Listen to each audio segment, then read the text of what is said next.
Dance performance त तव्हां घणेई ॾिठव। हाणे अचो हिकु ड्रामा ॾिसूं दहेज प्रथा ते। दहेज जे लाइ असां वॾा जागरूक हूंदासीं त ई असांजी अॻियां अचण वारी जनरेशन जागरूक थींदी। त अचो ॾिसूं ड्रामा दहेज प्रथा ते।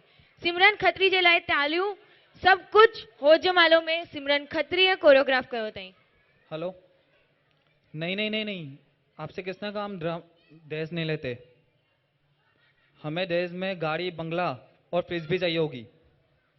आप एफोर्ड कर सकते हो नहीं कर सकते हो वो हमारी प्रॉब्लम नहीं है। और सुन लो एक बात, शादी का 70% खर्चा आप दोगे, मात्र 30% खर्चा ही हम देंगे। अगर आपको मंजूर हो तो आप हमें 10-15 मिनट में बताएं, वरना और भी लड़के हैं मुझसे शादी करने के लिए। मम्मी पापा, आपने जैसा कहा था ठीक वैसा ही मैंने लड़की वालों को दहेज के लिए गाड़ी, बंगला और फ्रिज बोल दिया है। और मुझे लगता है कि वो हाँ बोल ही देंगे, क्योंकि उनको समाज में इतना नाम है और वो भी नहीं चाहेंगे कि उनकी बेइज्जती हो। वाह पापा वाह, क्या तो सोच है आपकी। क्या आपके अंदर का जमीन मर चुका है? भैया, क्या आपने इसीलिए पढ़ाई की है कि आप अपनी होने वाली बीवी के परिवार से भीख मांगकर टीवी, फ्रिज की मांग कर रहे हो? क्या आपके अंदर इतनी एबिलिटी नहीं है कि आप अपनी जरूरतों को अपनी मेहनत से पूरा कर सको और दहेज के पैसों से अपनों का मुंह मीठा कर रहे हो? अरमानों का मोल लगाना बंद करो, दहेज के लिए बेटा बेचना बंद करो। सरेआम नीलामी की मोहर लगती है। लड़के के माथे पर सीना तान इज्जत पाने खड़े हैं लड़की के द्वार पर। दहेज एक प्रथा नहीं है, भीख मांगने का सामाजिक तरीका है। बस फर्क इतना है कि देने वाले की गर्दन झुकी है और लेने वाले की अकड़ बढ़ी।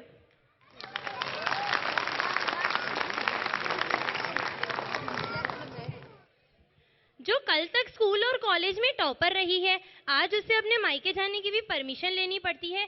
क्या ये सही है? क्या ये सही है? तो फिर चलिए आज से हम एक प्रण लेते हैं कि कोई भी लड़की बेइज्जत नहीं होनी चाहिए। दहेज प्रथा समाज का एक कलंक है। यह एक ऐसी बीमारी है जो लड़कियों की जिंदगी खराब कर देती है। दहेज प्रथा कल भी चल रही थी, आज भी चल रही है, और अगर आज कदम नहीं होता है तो आगे भी चलती रहेगी।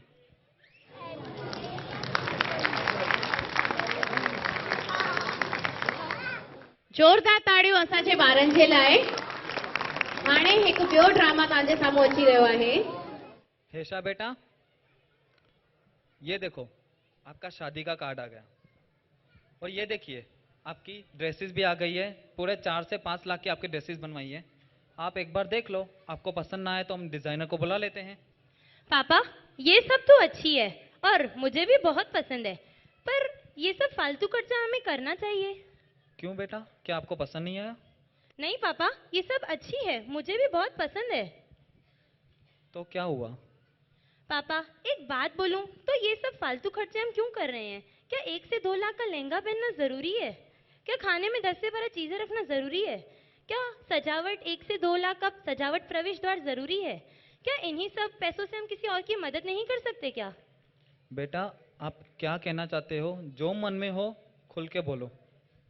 हाँ पापा, दीदी सही कह रही हैं। मैं दीदी की बातों से सहमत हूँ। पापा, मैं छोटी हूँ पर मुझे सब समझ आता है।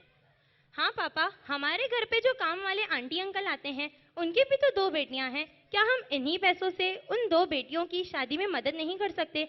अगर हम उनकी शादी में मदद करेंगे तो उनके परिवार वालों को कितनी खुशी मिलेगी। हाँ पापा, दीदी सही कह रही हैं। वैसे भी वो दोनों स्कूल नहीं पढ़ी हैं और 8वीं कक्षा के बाद उन्होंने स्कूल छोड़ दी थी। अरे वाह, मेरी दोनों बेटियां कब इतनी बड़ी हो गई पता ही नहीं चला। आज आपने बता दिया कि भले ही हम पैसे कमाते हैं पैसे खर्चने के लिए, लेकिन हमें उन पैसों का सदुपयोग करना चाहिए। हम जरूर उन बच्चों की पढ़ाई में सहायता करेंगे और उनकी शादी भी करवाएंगे।